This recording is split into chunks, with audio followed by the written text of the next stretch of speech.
Let me tell you what I know about Bradley. Bradley got his introduction to origami in elementary school, but it wasn't until a vacation in 2009 when he searched the internet and folded every diagram and book he could find about boxes and containers. He began creating his own designs, and diagramming soon followed as a passion. I'm told he has several hundred original designs completed, and just a fraction of them are in the 2 polished books available on his website and Amazon.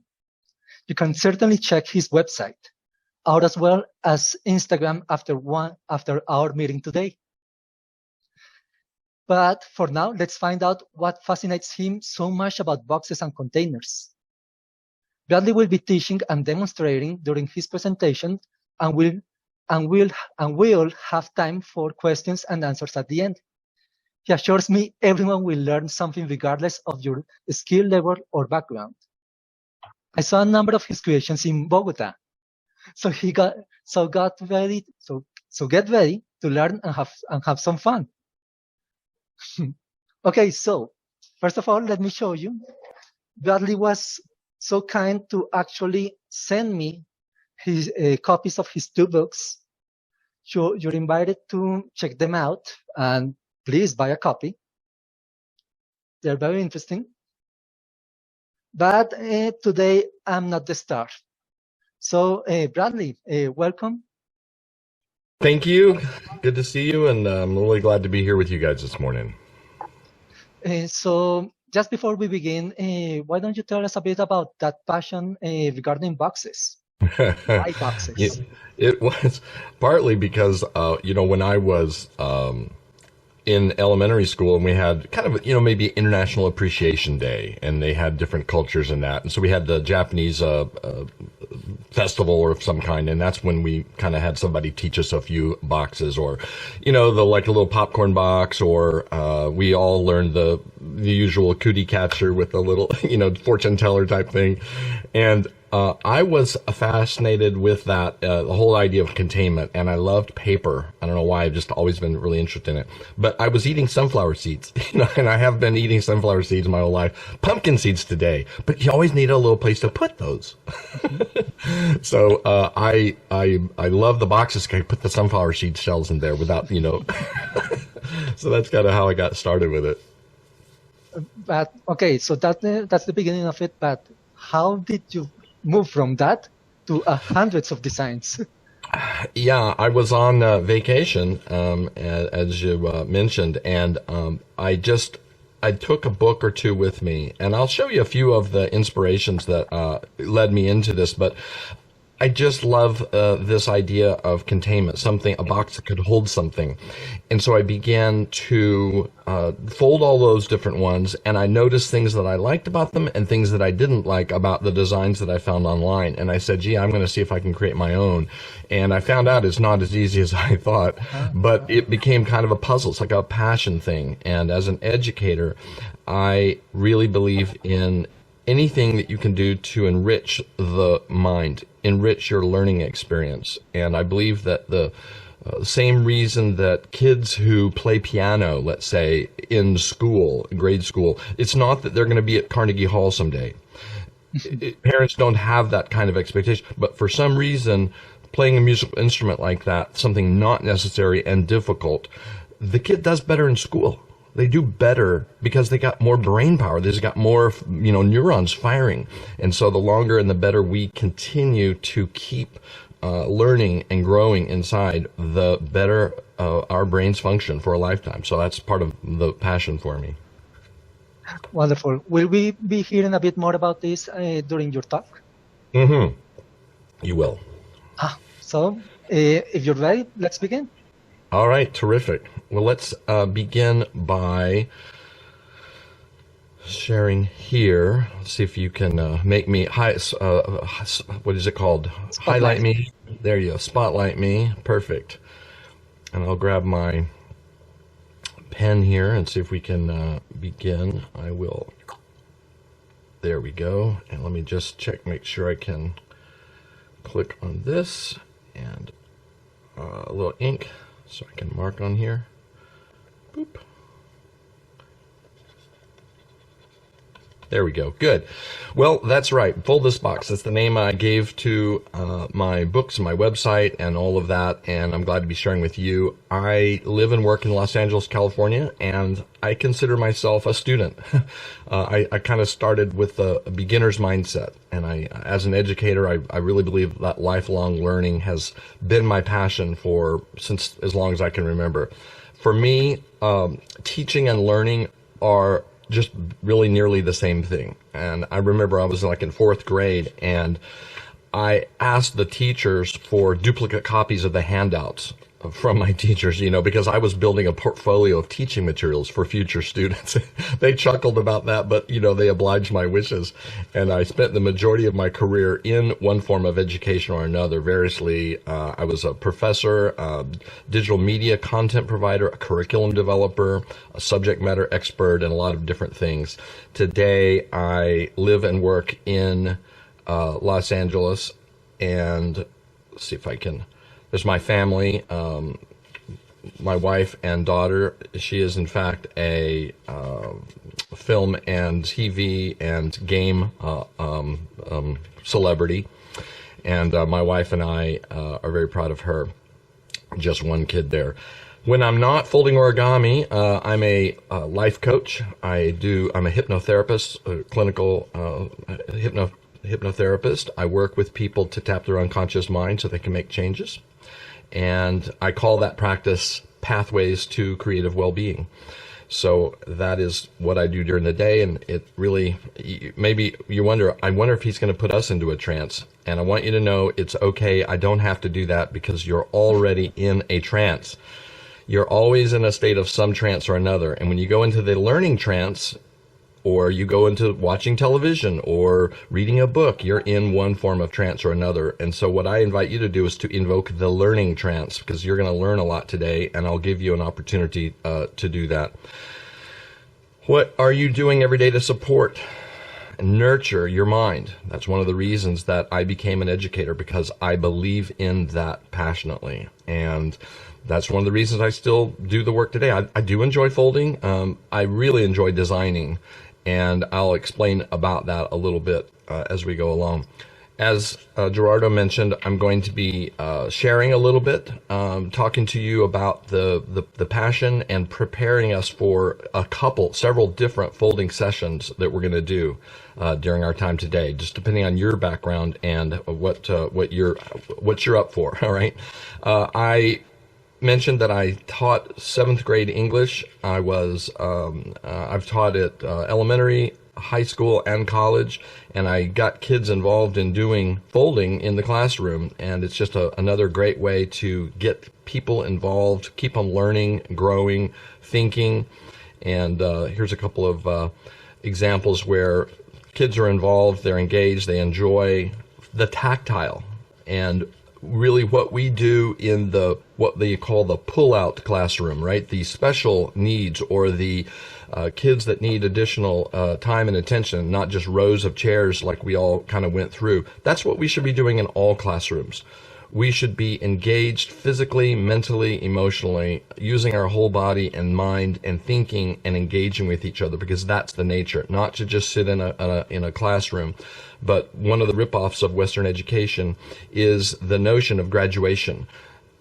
I mean, it's good, congratulations, you pass, yay, but we send a message that my learning is done and now it's time to go work in the real world.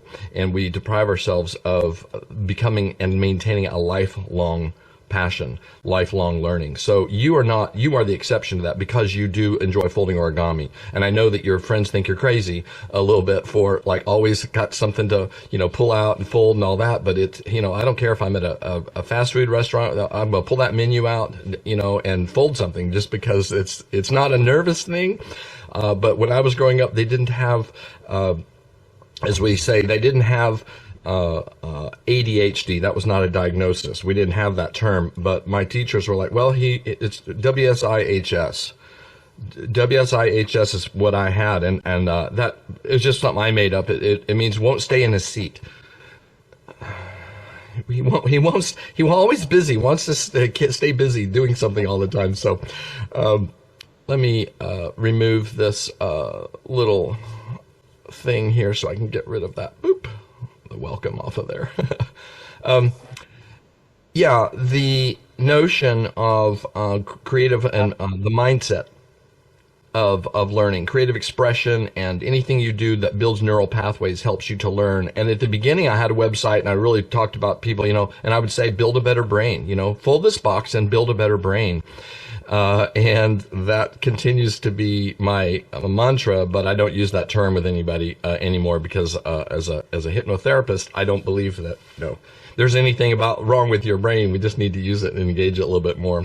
When I first began, I was passionate about helping people to enjoy my passion. I would hand out little materials like this, little handout with a picture, and engage people around that reasoning, spatial reasoning, the idea that when you build neural pathways for symmetry and eye-hand coordination and listening skills. When you watch and listen today, you're going to be seeing it, and you're doing visual memory. Does what I have in front of me look like what he has? And just following directions builds that. Sequential memory, shape recognition, reading skills. One of my fans in the origami field is the Shumakovs, which I'll show you. I think their website's Oraland. And they did graduate level work with students and found that when you engage students in learning origami, the part of the brain that is stimulated is reading skills, reading, language, communication. So that's fascinating to me. You think it would be like, math or geometry or something, but it was the part of the brain that's responsible for language acquisition and communication, because you're learning to read the diagram. You're learning to recognize, those are valley creases there. Oh, that's a mountain crease. And that is fascinating to me. I hope you share my passion for that as well. I also believe that one of the fascinating things about origami is there's no prerequisite, right? You just have to have paper. There's no big preparation. You don't have to have a big setup or anything. You don't have to have an advanced degree. You just have to have a plain old sheet of paper. I will be asking you to find some paper for us to fold, as he mentioned, 6x6 or up to around 8x8 or 9x9, something on that size. I usually take plain old, computer paper and rip it, and have several sheets ready because we're going to fold some things. I believe in breaking something complex down into its simpler forms. That's one of the things that origami does, is it causes you to consider, if this is what I'm holding, what are the steps to get there? It's problem solving. And problem solving, sequential, not all problems are solved that way, but oftentimes it's simple steps. That's why I do believe it. Folding origami and doing the designs that others have created. It is a craft. It is not an art. It is a craft because you can duplicate exactly what another person has done. However, designing is an art, and diagramming is an art, and what you do with the beautiful box that you create is an art. So how you choose to incorporate in your life becomes that. I want to share with you some of the influences for my work, because you will recognize some of them in the field. One of them is Dave Brill. This is a little booklet he gave out. He was just literally handing them out because he had so many of them at Origami USA many years ago. And I was fascinated by this. I love his work. And this Masu box, this Japanese box for drinking out of, was an inspiration. And look at these beautiful boxes that he designed in this simple book. And I was inspired by that. He mentioned, I'm going to just load up here. I had a ton of these. If I can click that. I had a ton of diagrams. All of these are boxes and containers, not mine. I know you can't read those, but there's just tons and tons of these that I found online over the years, and I just found it fascinating. Just a Fujimoto box by Thaki. So I folded everything I could find, and that's how I kind of got inspired by these different ones. I also mentioned the Katrine and her husband, the Shumakovs. So Aura Land, I believe, is the website. And I look at this beautiful box that he has here. My little pin back on here. Beautiful symmetrical box, and I just found this really, really interesting, and I started folding those and everything they've got along those lines. This is Glenn, I believe it is. I'll show you in just a moment. A box inspired apparently by Tomoka Fusei. She's kind of the box king, best boxes in books and so forth, and I got everything I could find of hers. This is the first one that begins to comply with my rules for origami, which I'll share with you in a few minutes. A simple thing, a Masu box, but it gives you a end result that complies with kind of my rules. Very simple, very easy. Robin Glenn's diagram here. This is another one, Nick Robinson, British, I believe, and simple, straightforward. It creates a nice little bowl, this little bowl right here. So I was inspired by these are the influences that let me know I was fascinated in following these. This is diagrams, Carl Conjure. Simple, useful origami box out of any format, really, A4, US letter, and it makes a nice little box, all right? So these are some of the early influences on my work. And of course, if you haven't folded the beautiful Verdi's vase, very satisfying, beautiful thing. This was shared all throughout the United States when it first came here. This is from 1989, diagram by Mark Kennedy. And this was originally in the Origami USA newsletter back in 1989. Very satisfying, and you will really find, if you fold these, what influenced me. Now, after looking at all those different ones and folding them all, I kind of found out what I liked, what I wanted to include in mine, and I developed my rules for origami, what I wanted to include in mine. So my rules are kind of like this. We want to avoid extra folds from preliminary creases. So if you look at Verdi's vase or any of these, they start out by folding the paper in half, and that gives you a line straight down the middle that's going to be on the bottom of the box. Most of these have that quality.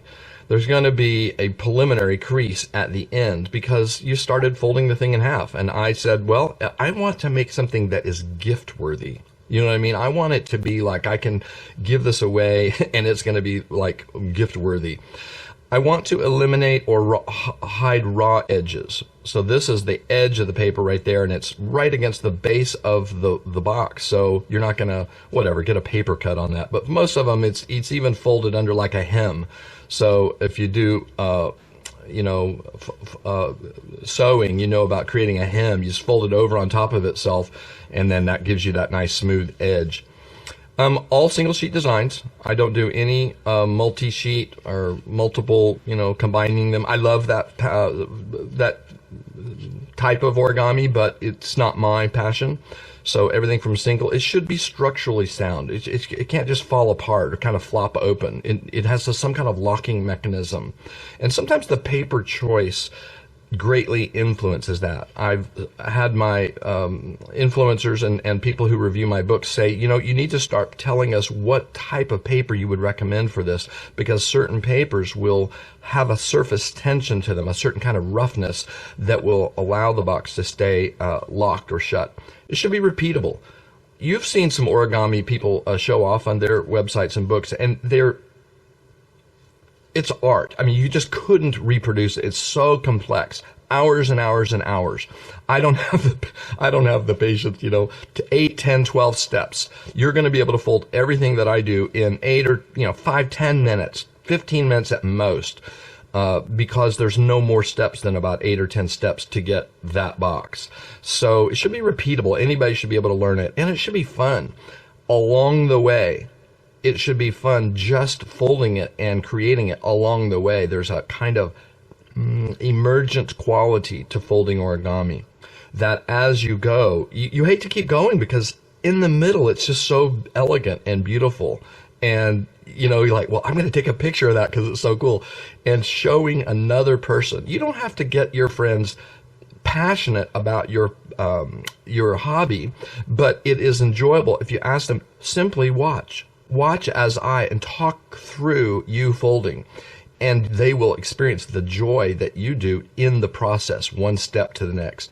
And finally, the box should have some utility. It should hold something. I like to think about what could you put in the box. Is it maybe some candies? I'll ask my students, what's the volume of that box based on the sheet of paper that we had? What could you put in it? Candy, nuts. I have taught students from elementary up through very advanced seniors in memory care facilities. I've as a hypnotherapist, I will work with people at any age, but I can work with people. And I had a group of senior citizens who are experiencing memory loss, and they would say after the fourth week, "Well, I've never done this before. I don't know what to do, but you just tell us and we'll do it." And she's already folding the preliminary creases that we did in the previous weeks, so she actually does know, just don't have access to it. So some of my early designs, these are from around 2009. This box actually did make it into one of my books, but they feature some preliminary examples. They're not real complex. And you can see a certain qualities to them. I was still working out some things. There is a raw edge on this box right here, so I'm not 100% on my thing. It's an intention. I'll just let you take a look at a few of these. These are all I designed most of the boxes that are in my books in around 2009. I just kind of went crazy and folded a ton of them, put them in a garbage sack, and then later come out and say, diagram me, pull it out. And so at first it was folding, and then I found I can't reproduce that, Bradley. That's like 4 years ago. I can't remember how to fold that. And if you mute yourself, you would know that when I asked myself, could I fold this again? And the answer was no. I said, I will write down the steps for myself. Just for me. Just for me. About half of my boxes come from 8.5 by 11. So this is a checkbook box, right? The size to drop checks in there. It has a nice locking click mechanism that just drops right in. And I will be, in the future, publishing a book that is from U.S. letter or A4 size paper. So all of these are early examples, and I began to collect them and then diagram them, and I'll share some of those with you in a few minutes. Some utility. Do you like these? Yes. Yeah, it's nice to find some utility to it, and I would go to restaurants and leave my tip, in a box. Yeah, so beautiful. I don't actually, some people will fold the tip, like $1 thing, and then like, hey, here's and then the guy, if he's gonna use the $5 tip, well, he's got to unfold it. So I don't do that, but I will drop the tip into a little box, and it's a way of saying thank you, especially if I go to a Japanese restaurant because they like the culture of that. This is called Pencil Pot. It is just a little simple design. There is a little raw edge right here, but an elegant design that I enjoyed. This one made it into book 2, and I give them all arbitrary names. Just make up crazy names, anything that's on my mind. If I'm watching TV and there's a character or a show, I will do that. Now, today's designs have grown in sophistication. They look more grown up, a little bit more mature, and you might say a little bit more complicated, but it just depends. And again, when people look at these and they go, are you sure that's really from one sheet of paper and not multiple? And I say, yeah, it definitely is. And if you are on Instagram, well, you can see a lot of these. I post pretty much every week or so, and it's just at Fold This Box. I think we're going to fold this one today. That's one that we're going to do together today. I want you to begin thinking about the truth of whether or not you really consider yourself a beginner. Hey, I'm just a beginner. It's okay. I want to know if you're a beginner. I want you to let me know that in the chat window. If you're an intermediate and you know about diagrams and you know about those, please let me know you're an intermediate. I'm looking for a volunteer, a beginner. I need one beginner. I want one intermediate, and I want one if you sure enough are, you really honestly, you're advanced, you really know the sophistication. I want you to volunteer because we're going to do something pretty special in a little while. that one, look at this, how the inside color goes all the way to the outside along the outside walls of this box. And people are, wow, how does it do that? But I think you can imagine how that's taking place.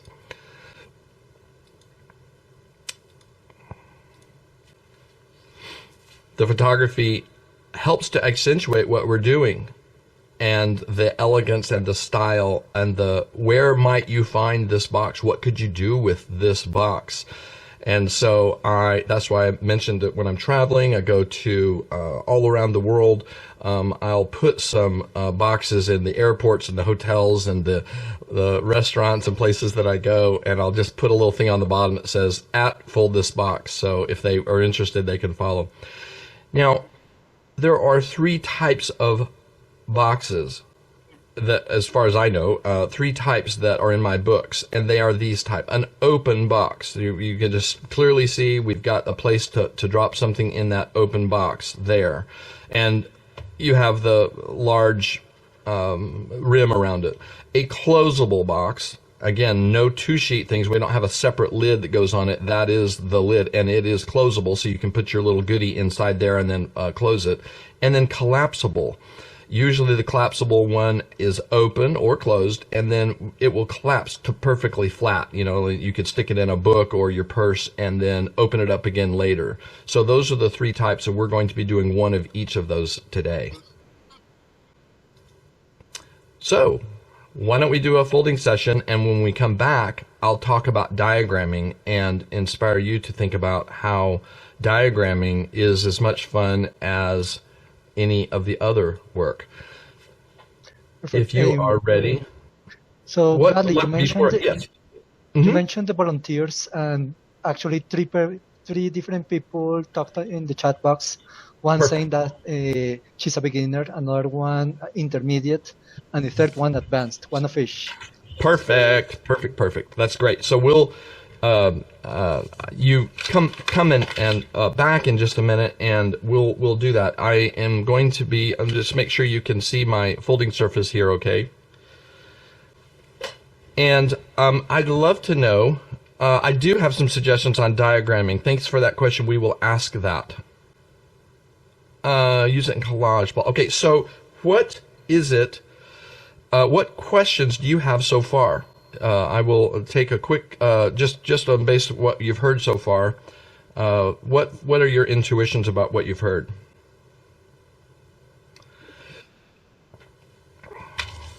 Okay, so go ahead if you have any questions. You can use the chat box, or maybe even mention it through the microphone.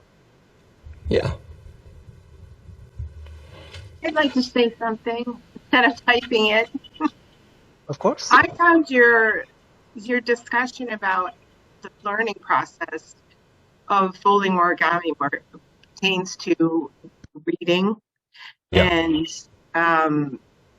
just that whole, that whole concept. Isn't that interesting? Yes.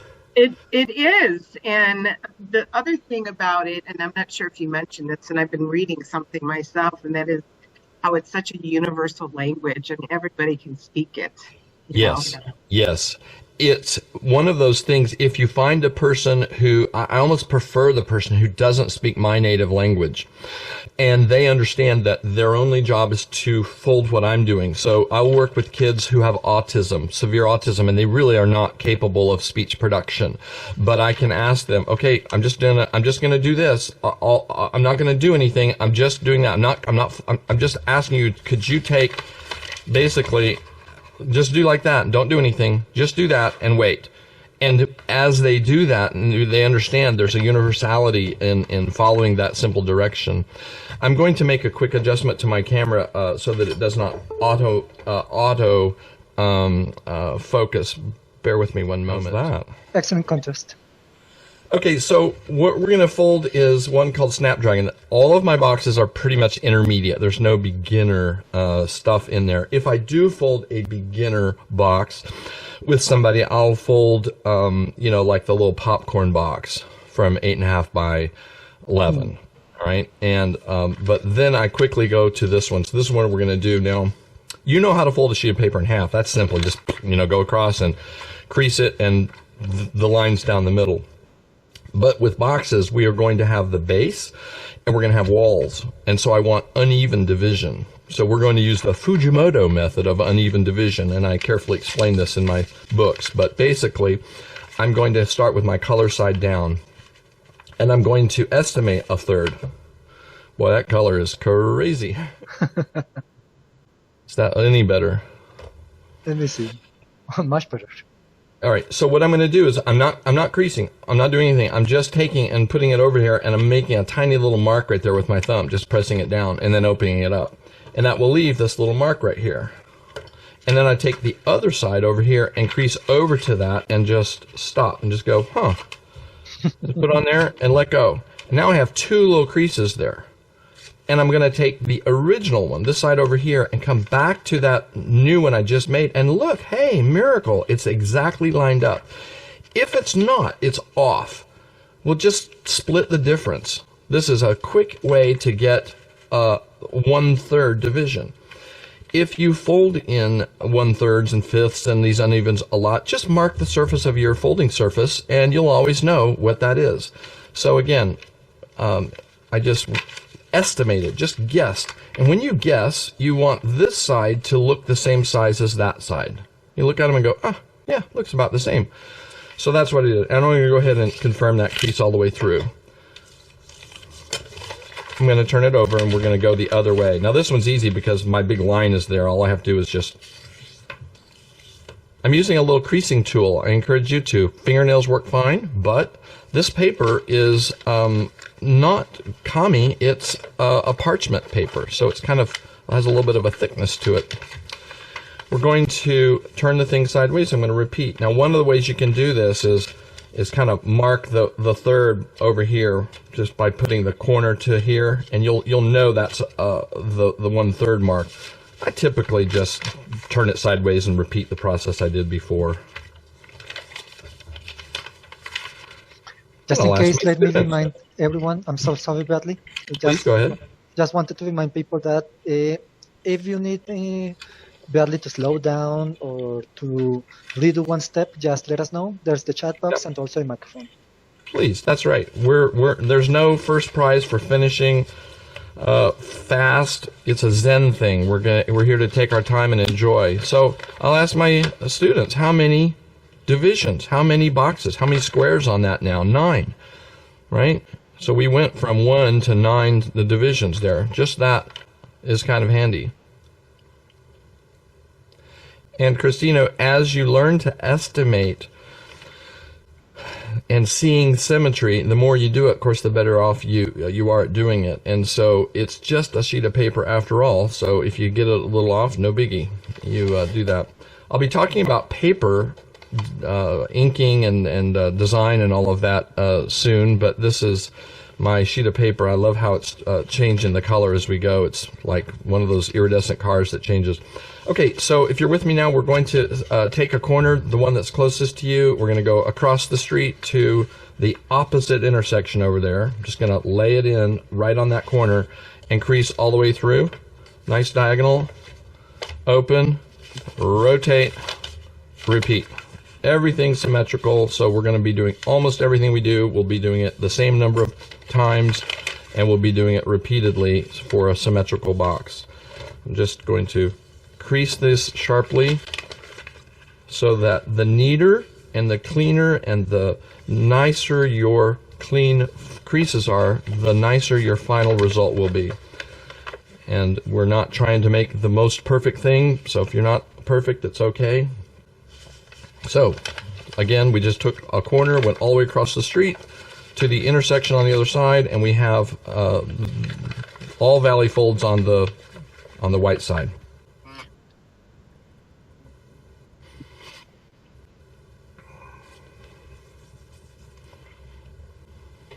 Good? Okay, great. I've got Hazel up there in my view, and so Hazel, I'll use you as, if as an indication, and everybody else just has to kind of know. Now, I'm going to turn this over, but what I want is a mountain crease on the outer 1/3 all the way around. So I'm just going to take the edge, and we're going to crease actually, if you check the chat box, there's someone still working on the thirds. Very good. Thank you.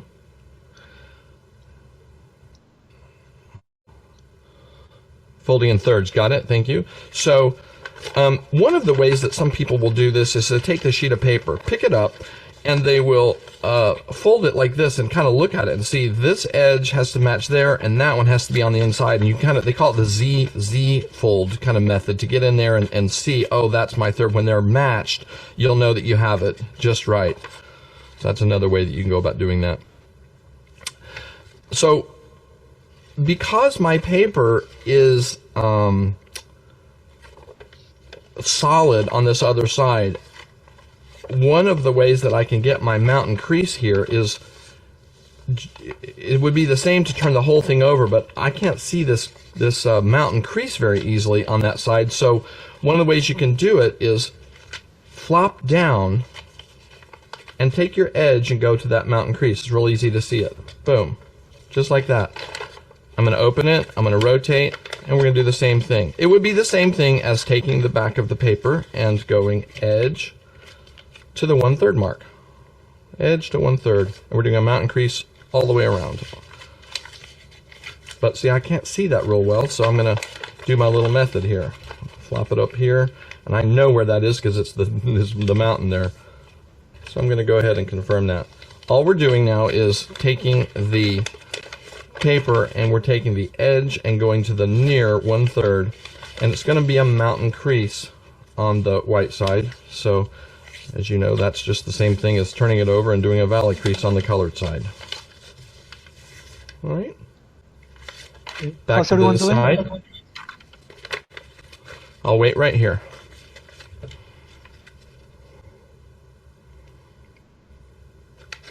I'm back on the white side, and you'll notice I'm what we call confirm the creases, right? Kind of just make sure, oh look, I did that crease, and yep, that's what we wanted. That looks good.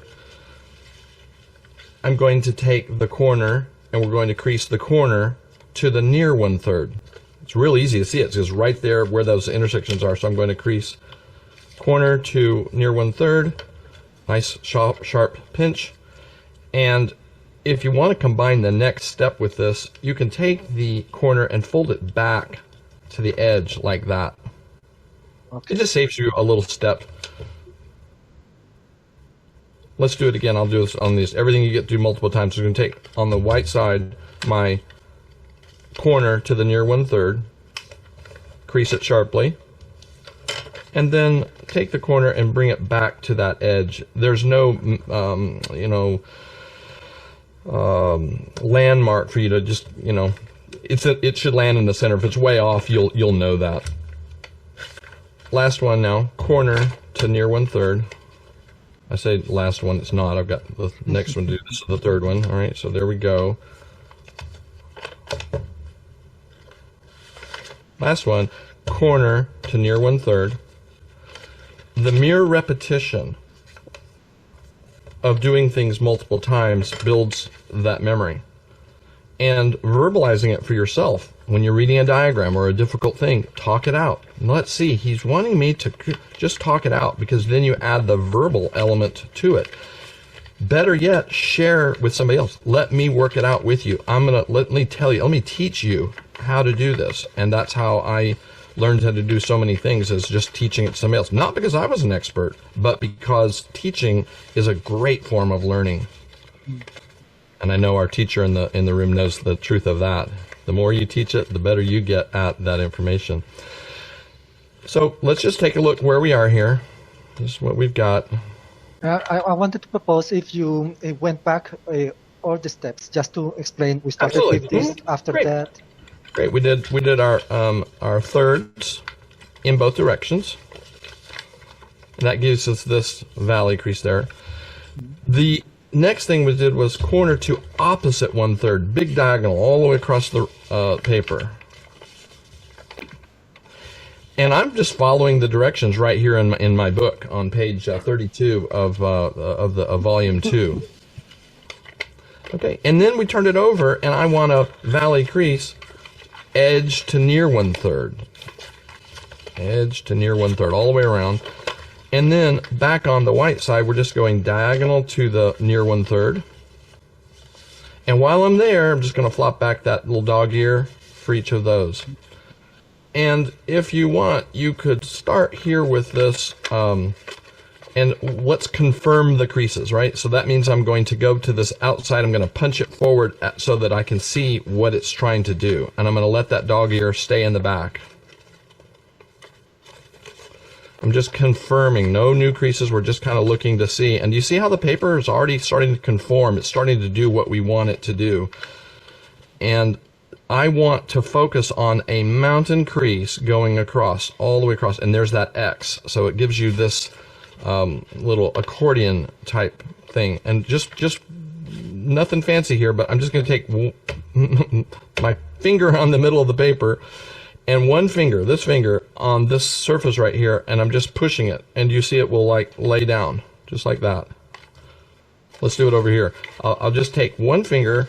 If I've confirmed the creases on this side, I've got a mountain crease here coming all the way along the paper, and that X, and I'm just one finger will push that down. And remember the little dog ear? Let him stay inside there. Well, if you do that on all of them, this is one of those kind of comfortable, lovely intermediate steps that's kind of beautiful and symmetrical. And just let all of them come together, and you'll have this. If it wants to flop open, no big deal. Just give it a second and take each one of them. You can work them all at the same time, or you can do them individually, and you have that little action. Isn't that beautiful? Just all by itself. It's not too bad. And I'm going to, while you're doing that, I'm just going to confirm my creases, because it's the first time the paper's been in this configuration. I'm even going on the edge out here with my little folding tool, and I'm kind of creasing that so it's nice and sharp. How are you doing on that? I'm getting there. Beautiful, lovely. And this is the easy box.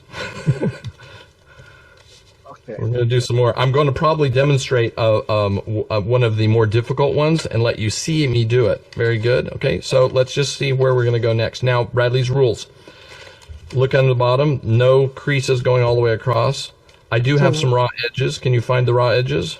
Actually, Bradley, I find comments on the chat box. Yes. One is to please slow down and repeat. Absolutely. And the other one is Francine is having trouble. I don't know if Francine would like to show you her paper. Yeah, please show us your screen if you're able, or just hold it up, and then if you could share, we'll know what the issue is. Okay. Francine, would that be okay with you? Francine says just repeat it, and that will work. So let's come back to where I've got the paper all the way open. Just a white sheet of paper, and that little dog ear is folded behind, so it's a sheet of paper with the corner is folded behind, and that's what I'm starting with.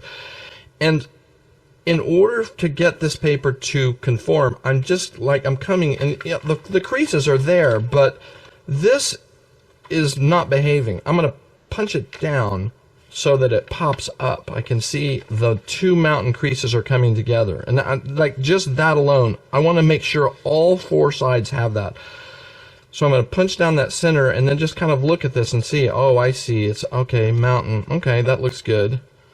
And then do the same thing on this one. This one's not behaving because this has to be punched out, so punch it out. Ah, good, now let's look.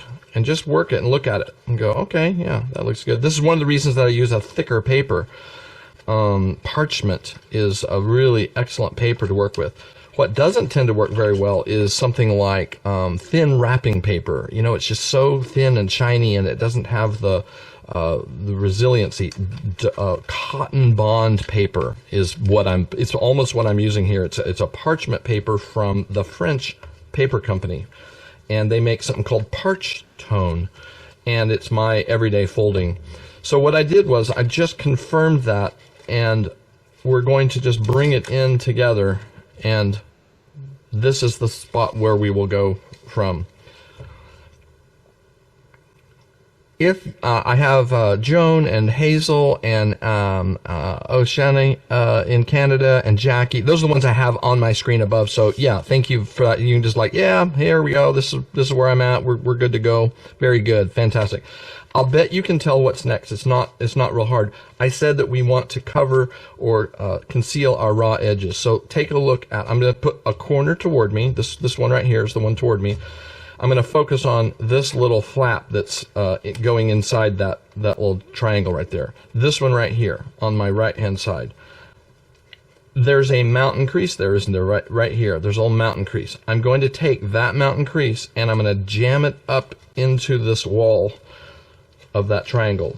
It's making like a little kite structure.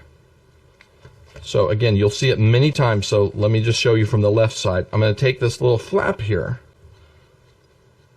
and I'm going to jam it into the wall of that little triangle right there. So just, it won't go any further. So kind of reach inside so that you know you've got it all the way to the center of the inside there and mash it down. And it kind of has a little kite structure. And magic, hey, did you know something? All of the raw edges just disappeared, completely gone. Rotate and repeat. So let's see, I'm just going to open that up. I'm going to say, oh, here's that little flap right there. There he is. And I want to, it's a little valley crease. I don't have to measure anything. I just take it and stick it up against that wall right there and mash it down. And I know that it's straight because it lines up, like that mountain crease lines up with the side of that triangle. And just take your time and come on over and do the next one. I can't. If you could, what would it be like?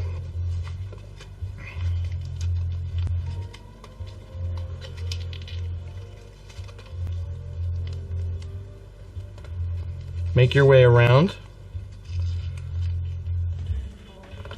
I kind of find that you almost, if you sort of hold the triangle in place, the middle ones just sort of hold it in place, you can kind of pull this way toward you, sort of pull on that flap. And what it does is it makes any looseness, you feel it kind of tugging toward the center, and then just mash it down. I have one left right here. You see a little inaccuracy in my creasing earlier. These should be perfectly matched. They're not, but you know, hey, it's okay. It's just a sheet of paper. And if it kind of wants to flop open on you, just, you know, hold on to it. Show the paper what you want it to do. The last one here, I'm going to grab this little, and I'm just going to turn it over, jam it in there, and mash it down. And this should be what your paper looks like. I'll take a minute to just confirm that. Again, we have several layers inside there, so I'm going to kind of mash through all of it, and we have that. Backside looks the same, just I can see my original 1/3 creases there, but that's it. Now if I've gotten this far ready to go ahead, you can do this, but everybody else, if you just get yours to this point, what I'm going to do is I want to take this little flap right here. I'm going to just fold it back like that. It won't stay in place, but I'm just kind of creasing it back in half like that to open up and reveal the inside of the box. And this is the point at which you could store this. Just stick it in a purse or a briefcase or a book and just leave it there, and it'll be ready for you to impress all of your friends. Hey, you want to see me fold this box? And poof, you can pop it open. And let me show you how we're going to pop this open. Again, there's no hurry, and I will go back. I can't get this to Show me.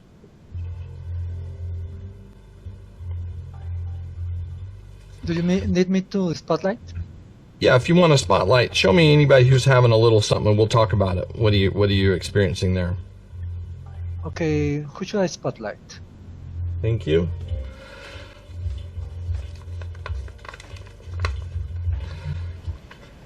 I really don't know who to spotlight. Let me Great. know. I'll be happy to do so.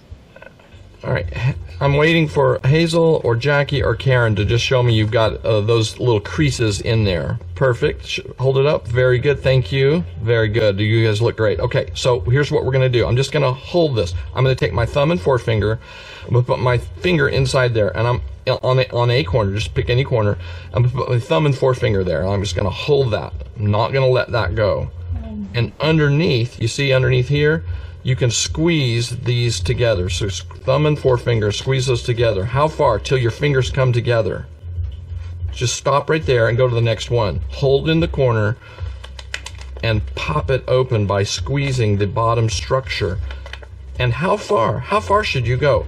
You can decide, but I go until we get that little, that 1/3 mark that I did. I go as far as that, so it makes this structure right here.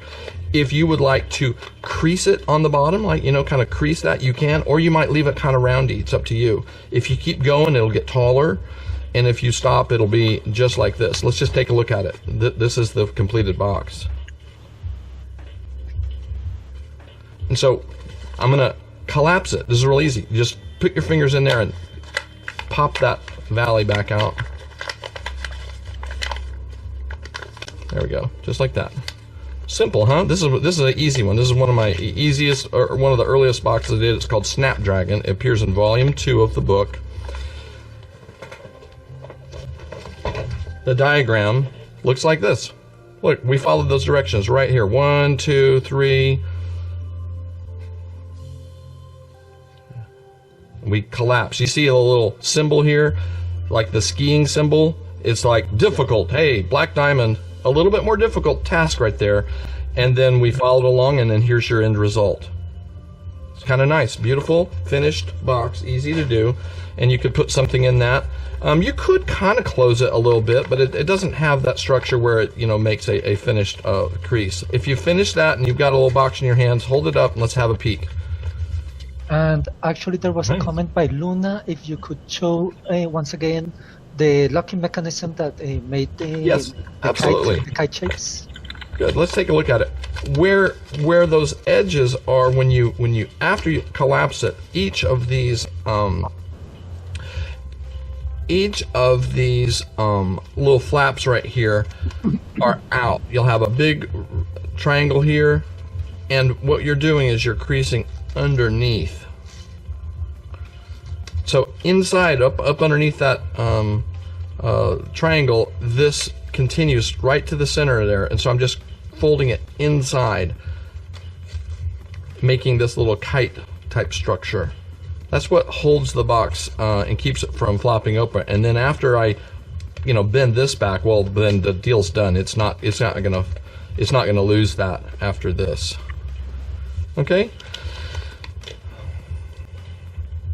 I'm going to jump back here to our presentation, and I'll talk. I'm watching our time. I'll talk about diagramming for just a minute. Now, I mentioned to you I have garbage sacks full of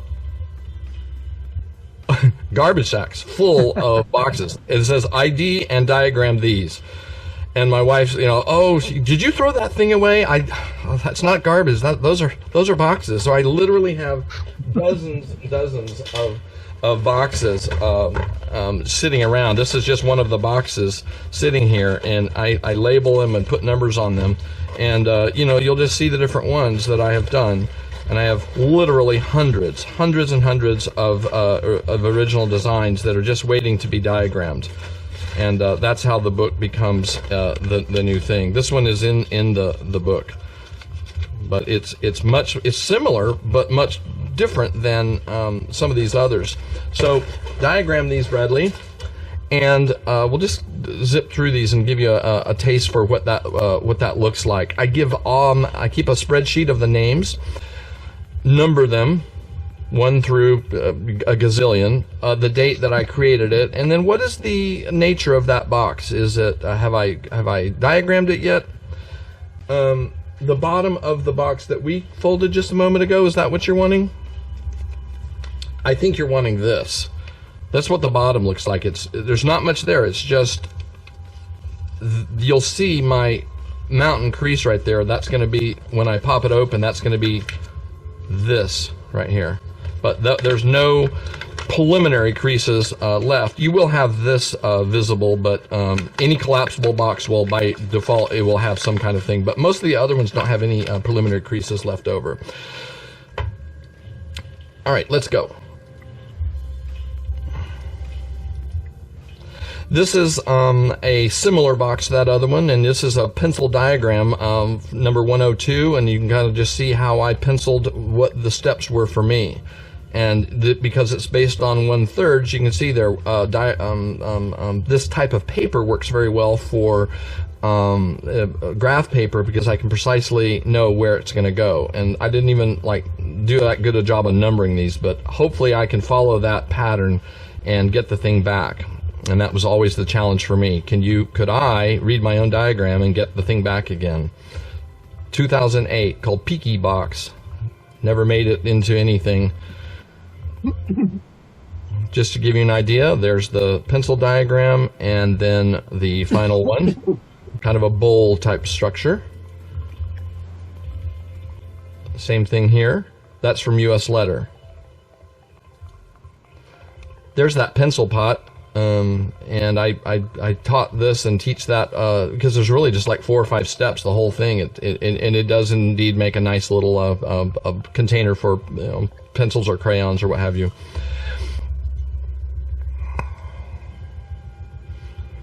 So these are diagrams, and 10, 12 steps, you've got the finished result. This is what that one looks like when it's diagrammed in the software. I'll use Adobe Illustrator and follow those structures, and there you go.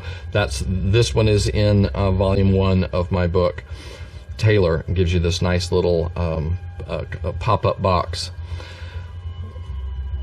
This is Fairway. This is one we're going to hopefully do today, assuming we have time. Here are the steps. I take diagram and take the shots of that so you can see photographs, because sometimes it's difficult to follow, and so sometimes that's helpful. You have crease patterns. This crease pattern for these, and some people like the crease pattern. Jorge Jamillo was kind enough to send me the crease pattern for one of the boxes in volume 1. So if you like that, you could kind of open the whole box up that we just folded, and then get your 2 colors of pen out and just trace over it. And mountains get the blue, and red gets is the valley. This is a current one, number 279. So this is just last year, and that's what my pencil diagrams look like now. And there's the box. This has not made it into anything yet, but it will. There's the bottom of that box.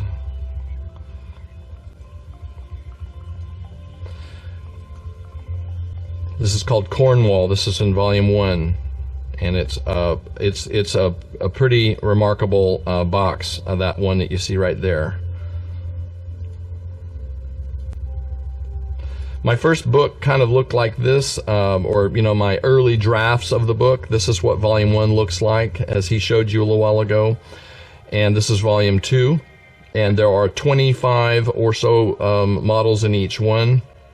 This is called Rinaldi, and I would like to fold this one with you next.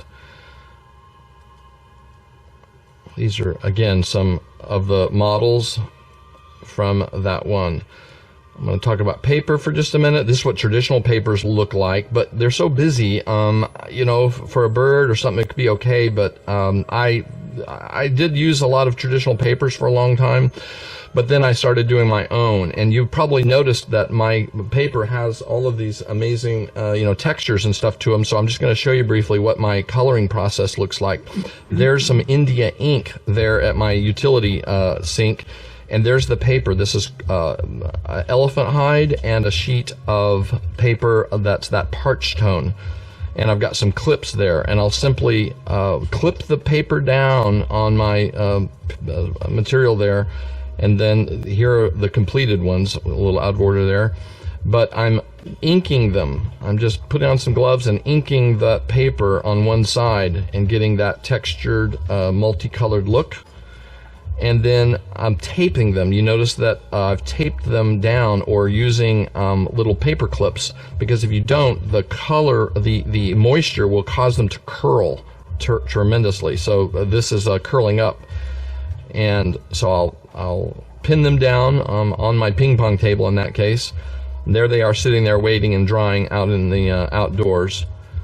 And then we're ready to cut, and I'll go ahead and cut it into squares that will be the right size for the work I'm doing. So that's a 12 by 12, and I'll cut it to whatever size I need. And then we have a nice big stack of paper ready, and it'll be 100% unique. Nobody is ever going to see that paper again. It's going to be 100% unique. And I do a little stamping. I literally took the paper, wrinkled it, completely wadded it up, inked it, and then ironed it back flat. And these are the results that you get. So it's always going to be unique, and I'll experiment with different splatters, different methods to make something that no one's ever going to see again. And that's one of the joys of working with paper. These are elephant hide papers that I've got there. And these are ones featured in my book. The back side looked just like plain old paper, but the other side will look like that. So that's elephant hide. Okay, so enough on papers. Let's see where I'm going next. I want to have time, and there's the results of having that unique paper. That's probably the sheet of paper you saw in that inking process right there. So that's my approach, and that's kind of makes the artistry of doing this. Folding session. Let's fold together. And do you think there will be enough time before Q&A? Yes, definitely. Keep me on track. Well, where are we at? How much time? Okay, it will be 18 minutes before Q&A. Very good. I want to fold with you, and I also want to complete this. So I'll tell you what, I'll make a deal with you. I will send you the diagrams for this box that I'm going to fold. I'm going to go super slow. If you want to follow along in, that would be great. My volunteers, time goes by so quickly. Can we just say that? Absolutely. I'm going to pull my book out here, and we're going to find one in here, and I will send you the diagrams to this particular one we're going to do. It's called Rinaldi. It looks like that right there. Great little box, okay? And I'm going to put it over here, and then I'm going to fold. If you would like to follow along, you're welcome to. I'm not going to go super slow because I do want you to see this completed, but you will get the diagrams to this. Everybody can fold this on your own. I'm going to start with color side down. I'm going to mark a half. You know what that means. I'm going to just mark where that halfway point is. And I'm going to make it a generous halfway mark. I'm not just a tiny pinch, because in fact we're going to be folding on down. There's half, and I'm going to mark that for you so you can see it. Half, half, half, half. You can see my little points there. I'm going to crease in thirds, same way we did before. I'm going to just estimate my 1/3, do a little pinch, estimate a third, and do a pinch, and then just check that. Yep, that looks good. And I'm going to pinch here on the 1/3 mark. About like that. I'm going to do that all the way around. So I'm just going to pick my paper up, find my 1/3, and just pinching. No folding, just pinching what I estimate to be 1/3. Let's just check that. Oh yeah, looks good. 1/3, 1/3, just like that. Now I'm going to mark that just so you can see it. This is the intersection of where that 1/3 would be.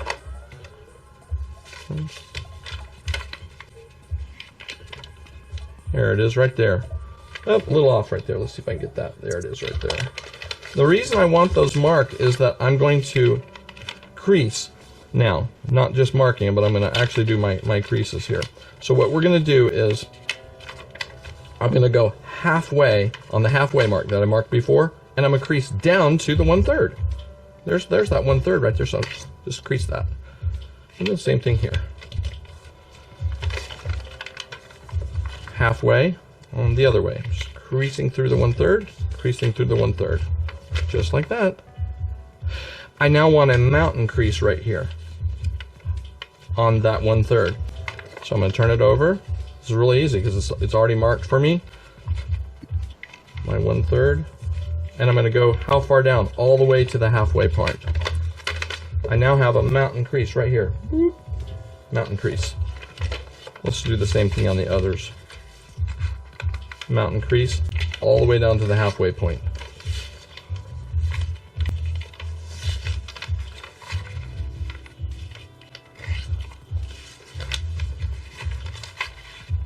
Mountain crease all the way to the halfway point.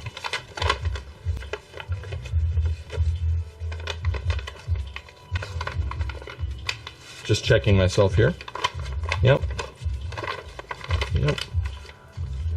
Got it. I'm going to take this corner. I'm going to go across the street, all the way across the street. And the location is the center. And I've got several ways to know that I'm there because this valley crease in front of me lines up with the center. Right there, I can see that. That's how I know that I'm on the right spot. And we're going to crease all the way across, all the way across. Open, rotate, repeat. No hurry here. We're just taking. When I see this 1/3 lining up with the center, I know that my corner is in the middle of this outer 1/3 right there. You know that old saying, you measure twice and then just cut once. That's kind of one of those things. Just check it out and make sure that you're in the right spot. And if you're not, no biggie, but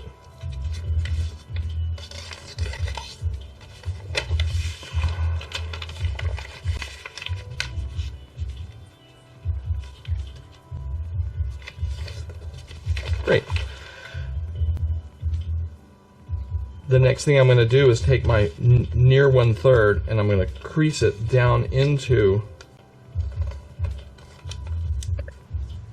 just going to the near 1/3 right there.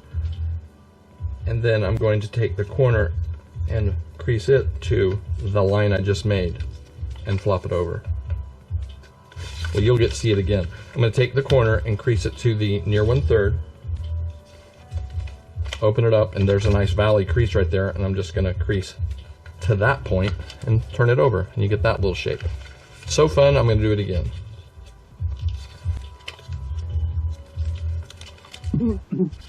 Last one.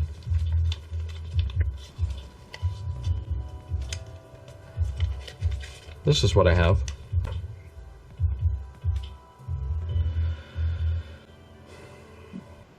I'm going to put my finger in the middle of this paper here and hold on to it.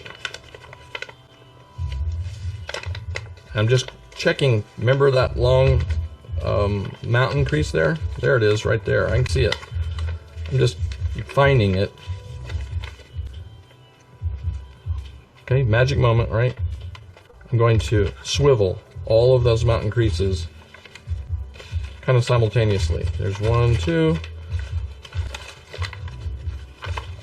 If it doesn't want to behave, it means you've got something amiss. Look at that. So again, I just found the mountain and you just swivel all of them together and it goes like this. The next thing I'm going to do is see this little floppy edge of like a little corner here. I'm going to crease that under. So I'm just going to grab one of them and just going to crease it under the rim. Just like that.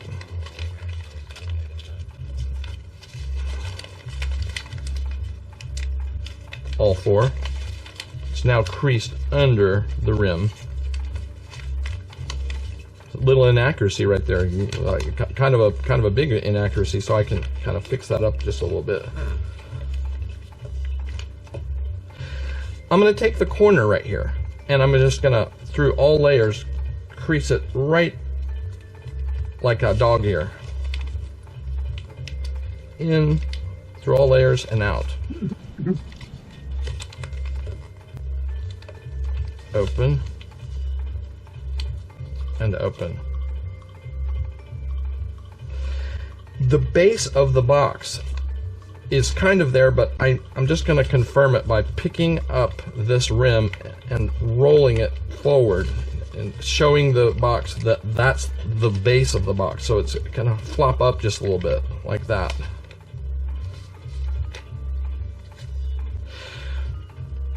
Well, I've got one more thing on the back side I need to do before I complete this. I need a valley crease just right here. And I don't need it through all layers, so I'm just gonna kind of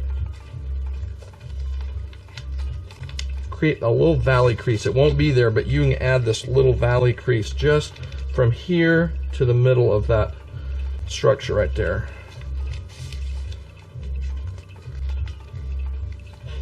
Right in half. And the last one. I just added this little valley crease right there. That's it. Magic moment. Okay. I'm going to hold securely here, and I'm going to, magic moment, I'm going to swivel this to go underneath, and the box will begin to take three-dimensionality. So again, let's just look at that. I'm holding here, and I'm just grabbing with my thumb and forefinger here, and I'm pinching and pushing it to the inside. Again, this is a little bit, it's not tricky, but it's a swivel. I don't know any other term for it than that. Swiveling it underneath. And as I do that, the corner raises.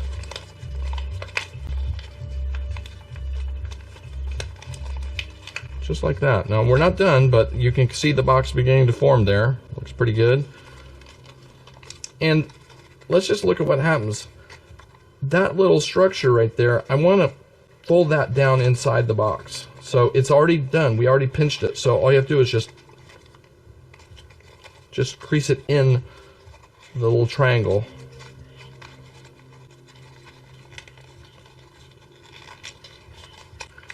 One more.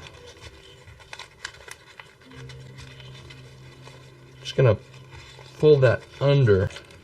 And it has like a little springy action to it. It looks like a little springy box called Rinaldi. And you can kind of mash it down. The bottom is perfectly flat. No crease lines across. And a cute little box. If you'd like the diagrams to this, I'm going to show you how you can get that. I'm going to watch our time, but I'm going to show you how you could get that. So, foldthisbox.com, and then if you want to purchase the books, you can do that right here. If you do purchase the books from me, I will send you some bonuses. I will show you that. Show me the details. So if you click on that great big button there, here's what you're going to get. You're going to get Volume 1 and Volume 2. And 2 free diagrams that are not in the book, unpublished. Some sheets of that paper that I showed you that I've hand dyed, elephant hide paper, high quality paper for your fancy boxes. And because I've got several that are collapsible boxes, I'm going to actually throw in some collapsed boxes in there and send them to you, so you can enjoy them or unfold them or throw them at somebody, whatever you like to do. But there will be several boxes that have been pre-folded for you in there. That's what you get as a bonus if you buy both of them from my website. So you can buy Volume 1, Volume 2, or 1 and 2. And shipping, if it's in the United States, is included. If it's overseas and it's got to go to Portugal or somewhere, there's it's whatever the shipping is. It's $10 or something like that. Somebody sent me something from England. It was like 15 pounds. Okay, so it's not crazy expensive. And both of them are of course available on Amazon too. You can just go to Amazon.com and just keep it simple, and no bonuses, but we'd love you to own the books if you'd like that. Let's talk about that. What questions do you have? What did you learn? What would you like to see more of? What would you how would you use the information that I shared with you today? Okay. So please, I guess the easiest way to do this would be those who would like to share a question or an idea or just some thoughts with Bradley or anyone else, please just say "I" on the chat box, and I'll be writing your name. Let's see what we have here.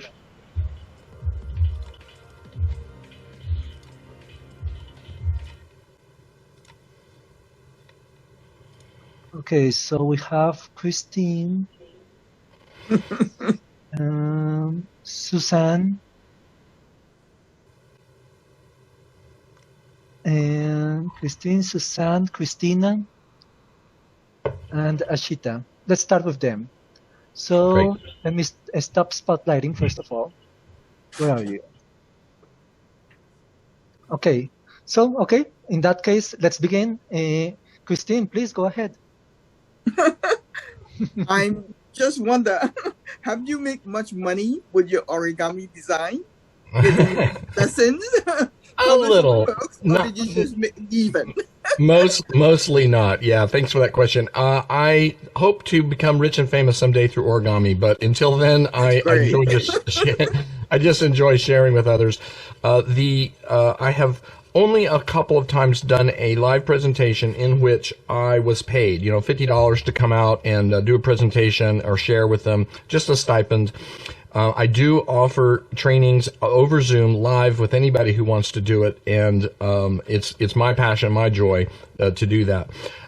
The books are the only way that I could make any money on it. I don't make very much money, as you can imagine. The shipping and production, all that, just make a few dollars. But it is starting to increase, and the numbers of books going out is going to go up and up because I have many more volumes, hundreds more to go. Oh, that's great. Yeah. Thank you very much, Christine. Okay, so let's continue. Suzanne?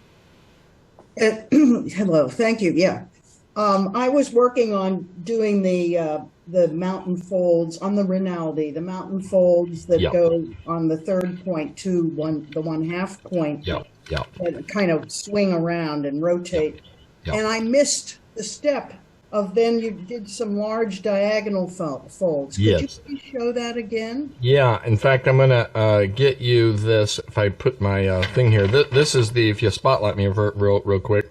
I will. Okay, 1 second then. Spotlighting. Here we go. This is the diagram that I'm going to send you, and it shows you the steps along the way as we come in here. Oh, good. And well, I can follow diagrams. You absolutely would be able to. And I make it as clear as I possibly can. Valley crease the corners to the opposite 1/6 landmark to form a diagonal. Rotate, repeat for each one, and then the next thing we did was just come in here and do those corners. Yeah. Okay. No, I just where the and take a look. Yep. Here's the back side. Each step along the way and showing that little complicated thing. And this is my gift to you. And you can share this with others because it has a link to my Instagram and to the website, and enjoy folding.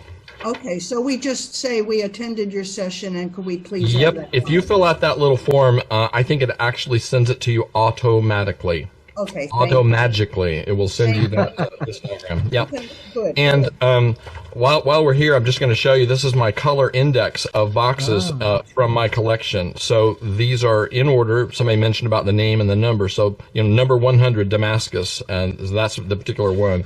And so there's a few hundred. I'm up to 200 or 300 in here. Wow. So when I fold something, I'll go, have I seen this before? Hang on a second. And I'll look in here and see, oh, yeah, I've got one just like that. Okay, no problem. Pass and go to the next one. But I have enough in here for many, many more volumes to go. So looking forward to that. Next question. That's amazing. Okay, so let's move on. Christina, please. Yes, hi, thank you. I have too many questions to ask, so I'm trying to keep this minimal. I guess one of the ones that I'm curious about more than anything is how you use hypnotherapy and origami together. Oh, like you talked about being hypnotized by television and by reading and by origami, and I really wish that my whole life was about hypnotherapy and origami because I spend too much time with television and not reading enough. But I think you get that, and just finding the time to do what you do and the paper and the designing, that kind of thing. You're on it. Yeah, you're on it. It is one and the same thing. It is a learning modality, and you are in a trance right now. You're in a trance when you do anything like driving, watching TV, folding origami. The question is, what trance state are you in? Is it serving you well? By learning to use origami, and I'll use this with clients, just listen and watch and fold with me. It's calming.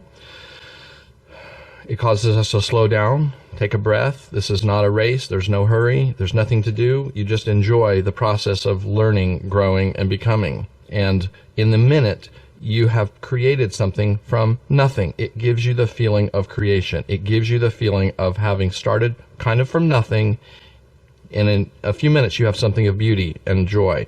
And the same thing is true in your life. Everything that you do because you believe it will make you feel a little bit better.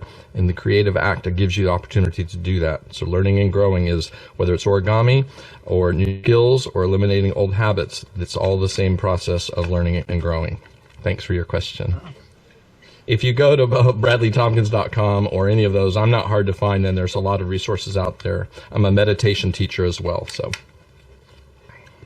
Okay, let's move on. Ashita, please go ahead. Hi, thank you so much. I really enjoyed the simplicity on the diagrams, especially the ones that did not have any step-by-step written text to it, and it was very easy to understand that. There must have been, there must have been like, to get to that point, few steps or removing some of the steps to get that simplicity in the structure. Yes, that's a really, I hope you guys are listening to the finesse of that question. In order to get simplicity, you have to abide by certain rules. And like haiku is an example. You're writing poetry, but it has to have these number of syllables and lines in order to comply.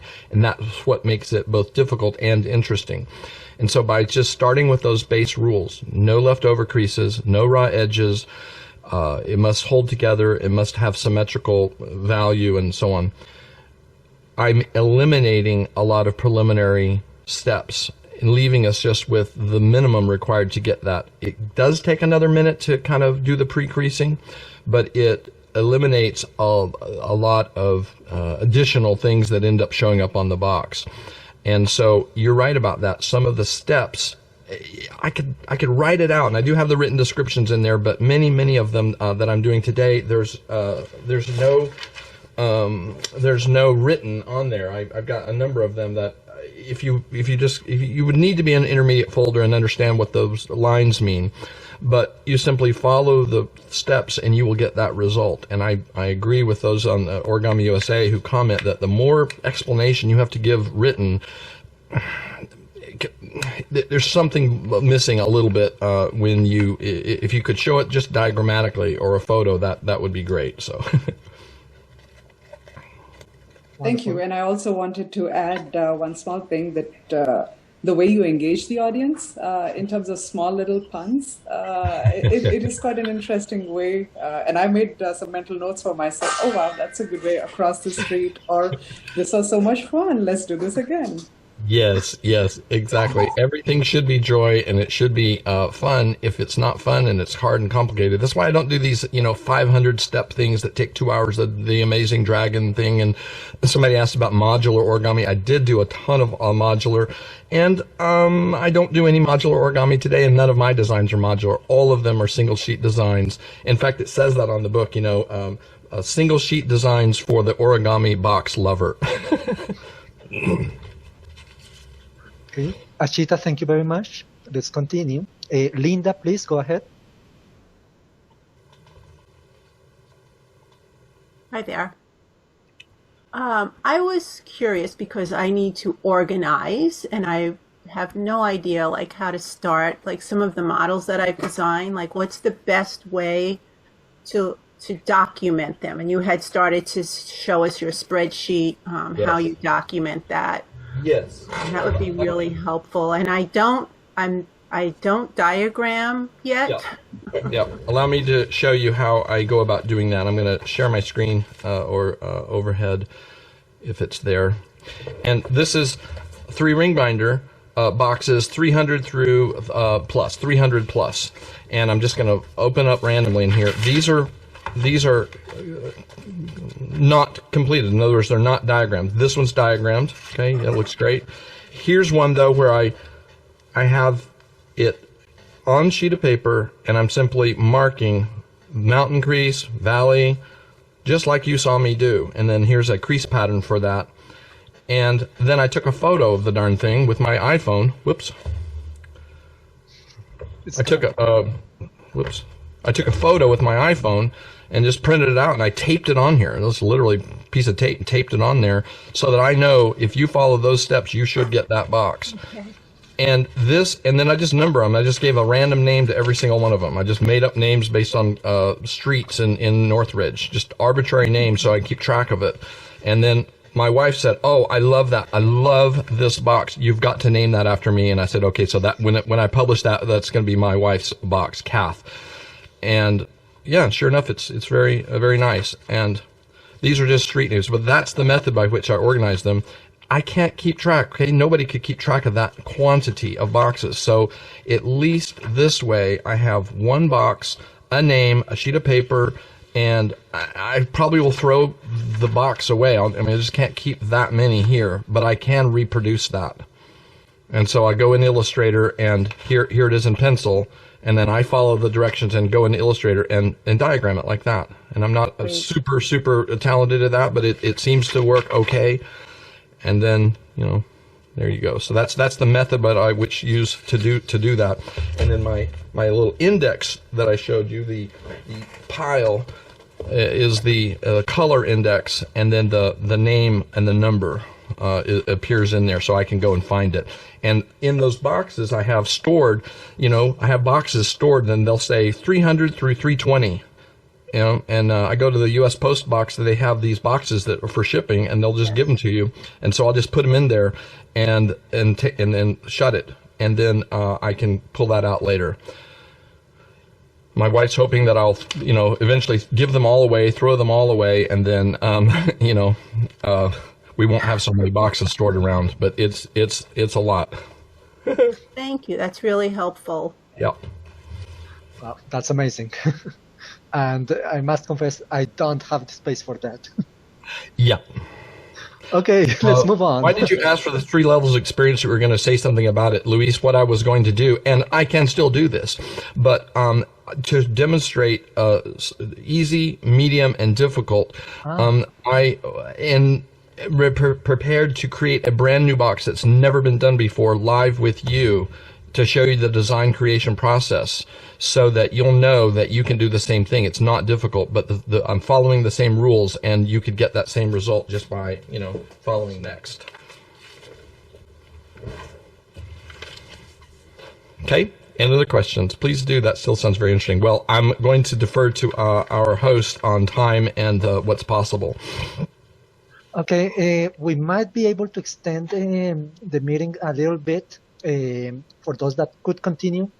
But since we promised that we would answer absolutely, let's get the questions answered for everyone. So let's try to finish that and see if we can have some extra time at the end. And Bradley, if you have extra time, aside from the 2 hours I asked from you, would that be okay? Yeah, absolutely, perfect. Okay, so let's move on. Karen, I'm going to ask you a question. You would be. Oh no, actually, it's Francine first. But well, since I mentioned Karen, why don't you think of your number one question, the one that you really want to ask, and not the 3 you had?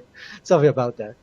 Oh, yes, sorry. Okay, but let's allow Francine to move on first, and meanwhile, Karen, just think of that question.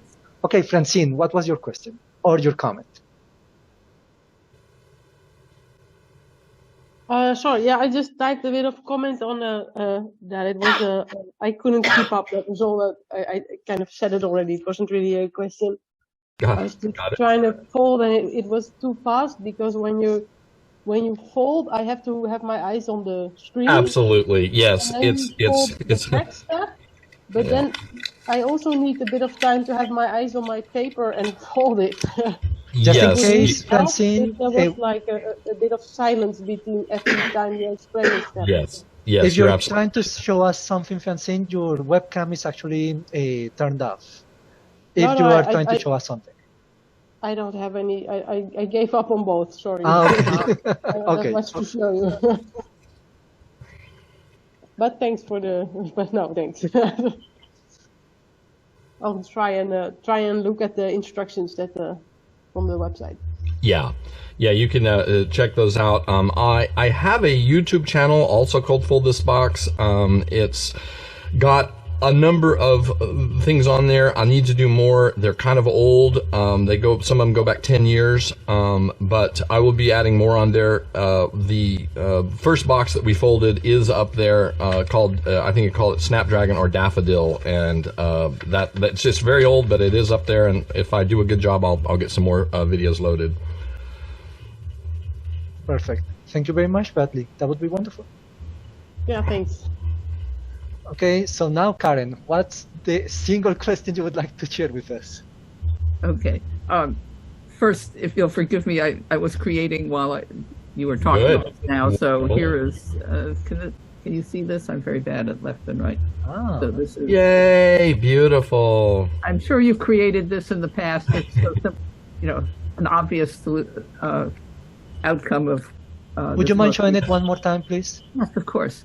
Where I spotlighted you. Okay, thank you. Oh, beautiful. Can you read it? Yep, I'm going to. I'm sorry. I'm going to. I'm very yep. bad at left It's and right. upside down. It's upside down. Turn it Got over. Tribute to Bradley.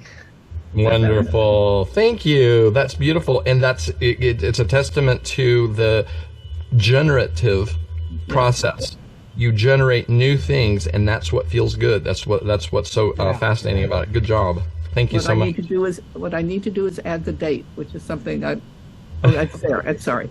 That's something I learned a long time ago. I'm a historian. Dates are important. Yes. I always put my initials and the date when I created something. So that's a piece of advice. But I guess my real question is, did you know Laura Kruskal and her passion for boxes as well? No, I saw your comment in there. That's very interesting. No, I'm not familiar with that work. And I have the idea of doing, from 8.5 by 11, because you always have that, just any piece of paper you have laying around.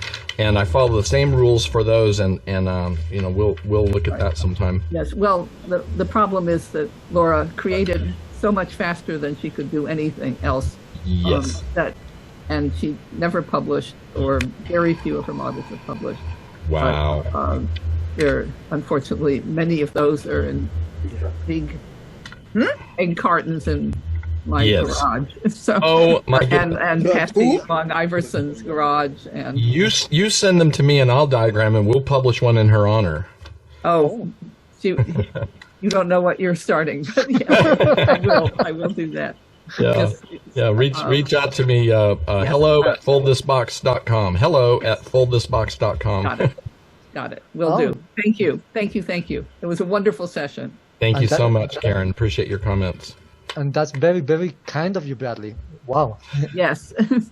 It would be an honor, and I'm pretty good at taking and deconstructing and then diagramming and creating the thing, because that's of course what I've been doing. I don't remember having created any of the ones. I just don't even remember doing it. But then I must have, because I'm holding it in my hand. This is a brand new box that I just did the other day, and it's in the process of trying to fold a box that I discover. Oh, yep, there's another one, and there you've created a brand new one you didn't even know you intended to do. So. Wonderful. Okay, so let's continue. Josie, what did you want to say?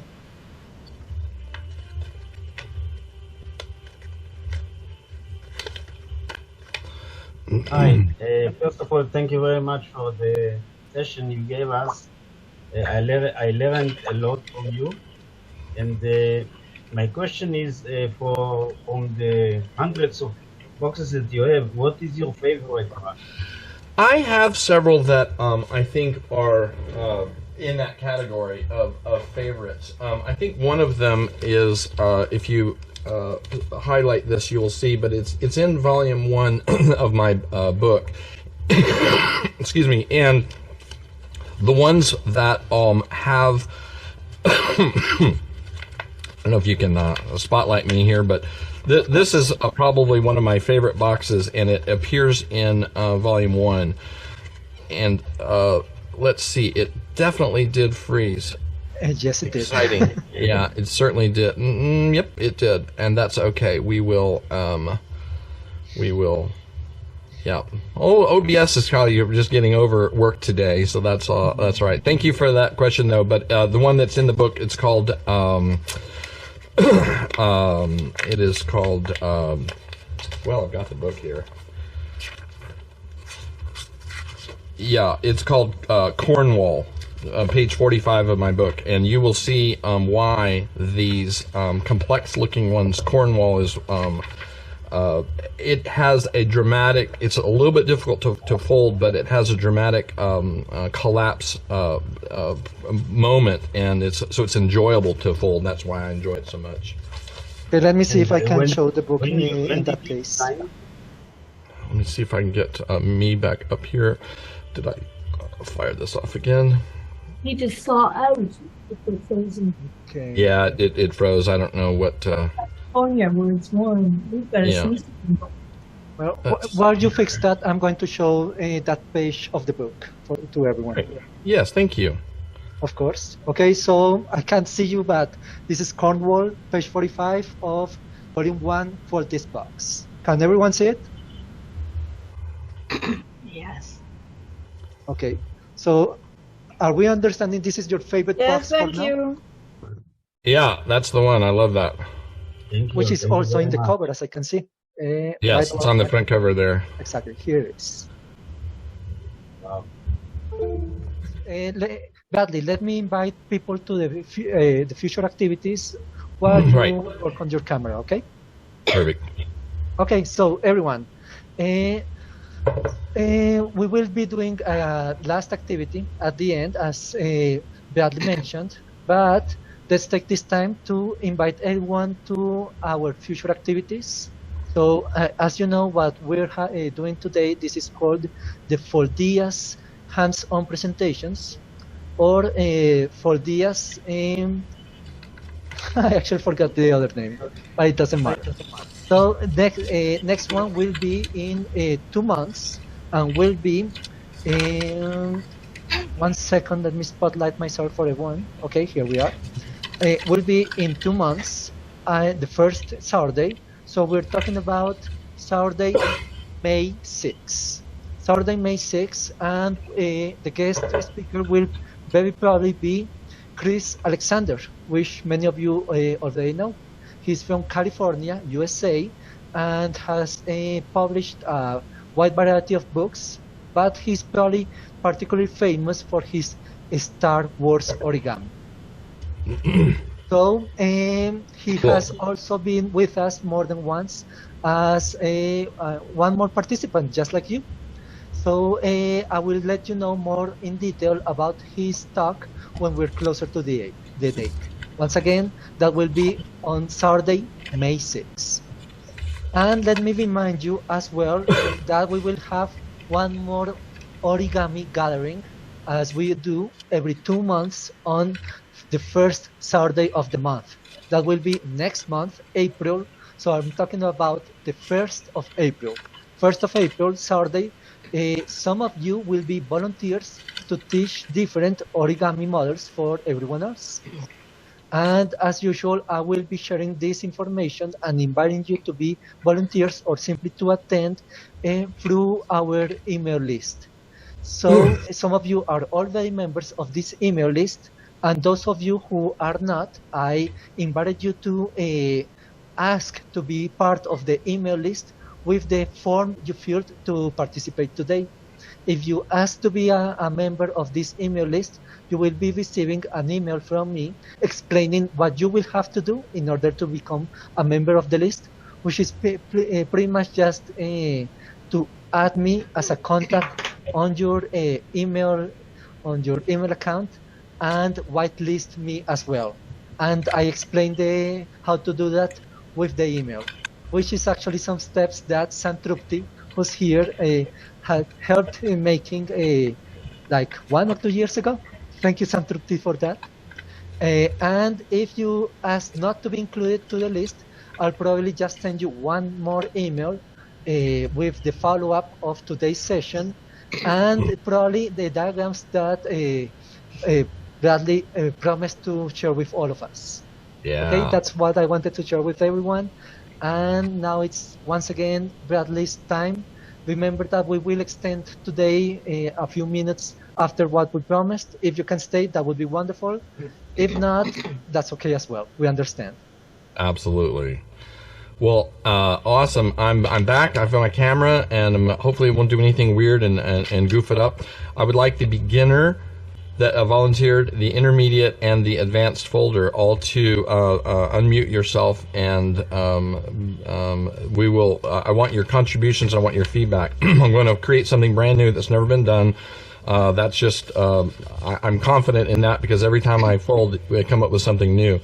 I've got a sheet of paper. If you want to fold along, you're welcome to, but maybe just watch and we'll discover the process. I have marked a half.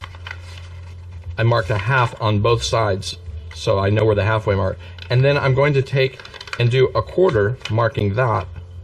Not folding, but just marking. One moment as I adjust the camera to not be refocusing.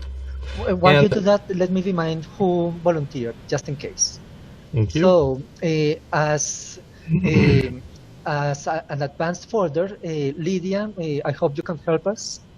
As the intermediate folder, that would be Santrupti, and as the beginner folder. Yes, I'm here. Perfect. Debbie, I hope you can help us as the beginner folder. Those are the three of them. Fantastic. So let's do this. I've marked the half and the quarter so I can see where those are. And what I'm going to start with the base. So I'm going to go edge to the opposite 1/4, increase all the way through. What this does is it puts a quarter of the paper in the center of the paper. A quarter normally is on the outside, right? A quarter, but this time it's in the middle. That gives me 3/8 on the outside for the walls. Okay, so take a look. 1/8, 2/8, 3/8, 1/8, 1/8. So that's a quarter down the middle, 3/8 on the sides. My let's go with the beginner, please. What do we want to do next? Now I see what we're doing. Debbie?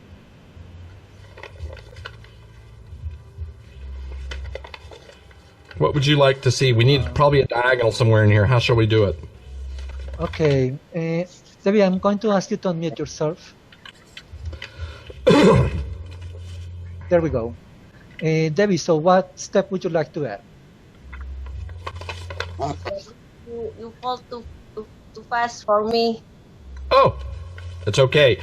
We need a diagonal in here to go across somewhere on this sheet of paper. I've got the valley creases. How would you feel about us adding a diagonal through this point right here?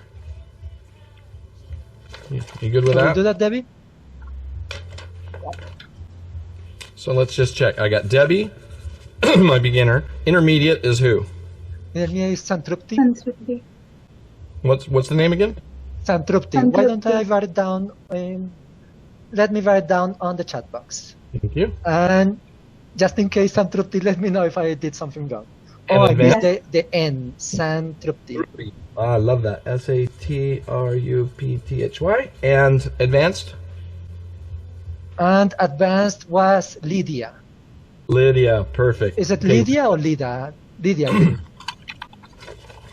Okay, so I want contributions from you guys. I'm flipping over to the back side, and I'm gonna put a diagonal crease right here, right at the intersection right there. Lydia, is our box going to be taller than wide or wider than tall? Let me look for Lydia. There you go. Taller than wide. A little bit taller, all right? So that's what we will go for. The base is this little center thing. That's what the thing will be sitting on. And therefore, the outside, all the rest of this will be the walls. It makes sense. That's what, that's what all right, so have a look at what we've got so far. Okay, now what are we going to do with these corners here? Sandrupi, what are we going to do with the corner? This paper here, we got to do something with that. Yeah, I mean, we need to first fold the raw edges inwards. Yeah, So you want to do I'm it? starting to think about a rabbit here there instead of the fold that we did previously. Yeah. Do you want to fold them to the back side or to the front side? To the back side. That will be the one that will fall out, right? Perfect. I will go to that intersection, and then we're going to fold a little rim. I'm going to go in thirds, not half, but in thirds right here on the back side. Never done this before. Should be interesting. Could we try a rabbit ear there, in, like the diagonal that you fold? And Ask your question again. the first diagonal that you fold right now, the first one, and can we do a rabbit ear on that? Yes. Here's this corner. I'm going to the back side here, and I'm going to go in thirds. Okay. Lydia. Actually, let's go to Debbie. What? When we get this done,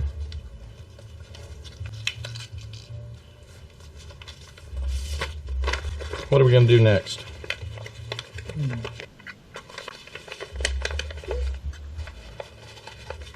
What's happening here? Should we ask Debbie, or do you want us to ask someone in particular? Let's take a look at this right here. Do you see this spot right here? I did a long diagonal across there, but I'm going to turn it into a mountain crease right there instead. All right, I'm just pinching it behind right there because I like the way this kind of looks like. It looks like it wants to be a little bit of the edge or the rim. Oh, look. Let's fold this behind like that. Actually, let's go this way so I have some color on that side. That way I have some of the color. So this is halfway, and I will go thirds. Go all the way to the X right there, and then in thirds like this. And we'll go in. Oops, I didn't do that right. What did I do? Thirds here? Oh yeah, half, and then there we go. Okay, so let's see what we have so far. Now what's happening here is something's wanting to pop up and be the walls. So I'm just playing with this and seeing what does the box want to do, right? I'm kind of being facetious here, but we want it to stand up. You can twist. Can absolutely twist this, right? We could go in the same way we did on that other one. We can twist this around. Yeah. And I want those walls I tried to follow you, but now I couldn't. Yeah. All right. So Lydia says a little bit taller. I don't have much height happening here. Yeah, but you can twist it and have. Okay. Let's go and twist. You mean like this? Yeah. All right. So what'll happen is it will collapse in this manner. Kind of like that one that we did a little while ago. Let's see what that does. Let's see how that's looking. Oh, it's looking good. I'm rushing just a little bit, but let me come under here and check this out. Try to get it all the way in half. Yeah, not bad. That little rim is now showing up kind of pretty. Have this little action. This is similar to that box that we did a little while ago, but it's definitely different. Now I want to have something to open up.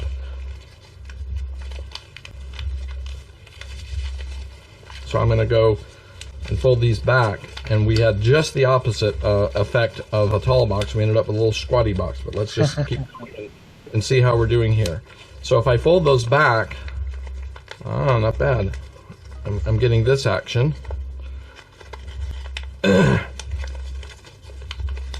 And I want to continue to open this up a little bit so I can see inside the box. So I'm just going to take the edge of that mountain crease right there and open it up like this. Oh, now we're getting somewhere. Take a look. And This is like sculpting. It literally is like sculpting a new box. And in order to get this thing to stay open, this rim right here will fold over and come in this way. We'll actually get some color out of it. So that's probably the next thing that I would do is maybe it wants to be a little bowl. All right, so let's just take a look at that.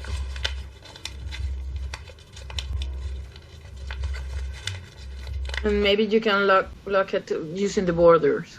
Yes, using the outside, we will lock it down. So let's see if I can do that here. Are we seeing the birth of a box, Bradley? Say again? Are we seeing the birth of a box? Yes, you're watching Never Been Created Before. Yeah, that's right. Now, I want this thing to stay open. So what I'm going to do is I'm going to just unfold this briefly and take this rim that we did and use that as the locking mechanism. So see if I can do that here. Now, in order to do that, I would have to kind of go all the way back, but a little bit of a rip right there. Starts to look like a flower too. Yeah, now watch. We'll see if I can get my crease back in. And, I could just be watching television or something and fumbling with the thing, or on a vacation or something like that. And, if it doesn't turn out, it's no big deal. I will throw this away and then do another one. But I think I'm getting what I want here. I'm going to open this, come in here, and then flop this down to lock it in place. Let's see if I go here. Let's go one of them. Yeah, this has to go underneath.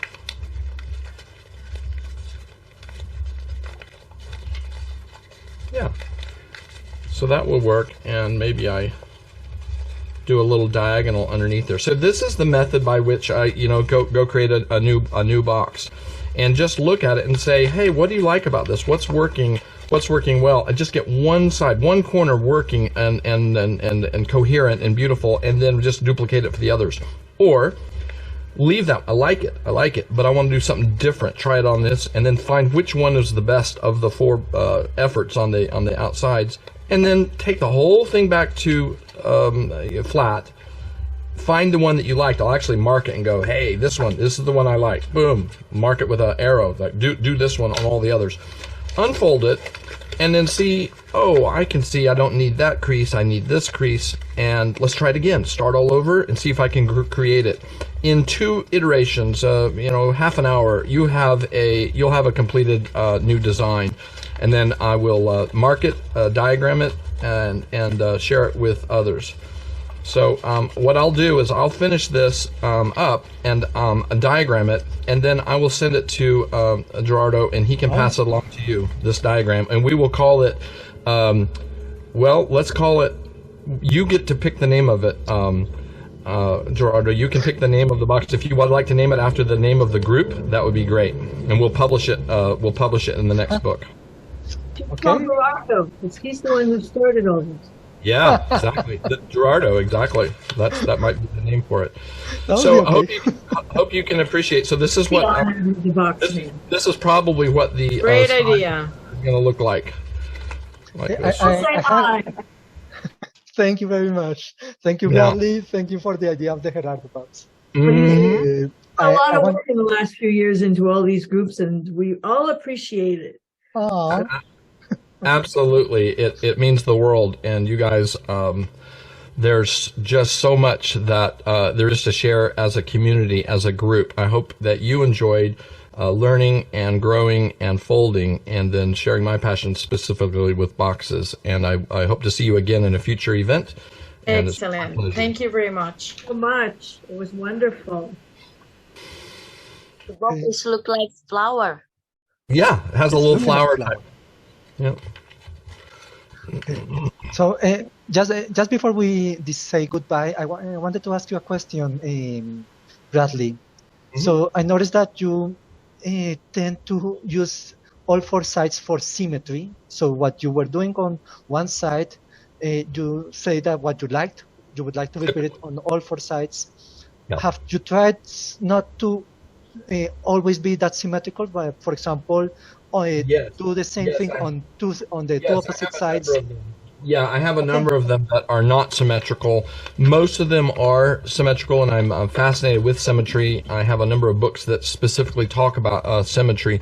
Some of them are asymmetrical. Many of the letter ones from letter size end up not being symmetrical. And in order to create a lid, like a little a treasure box with the lid that would close, you'll need asymmetry for that. And so I have a number of designs that do that, and probably, again, enough of those I have accumulated and diagrams so that I'll do a set of books, or a book of asymmetrical boxes.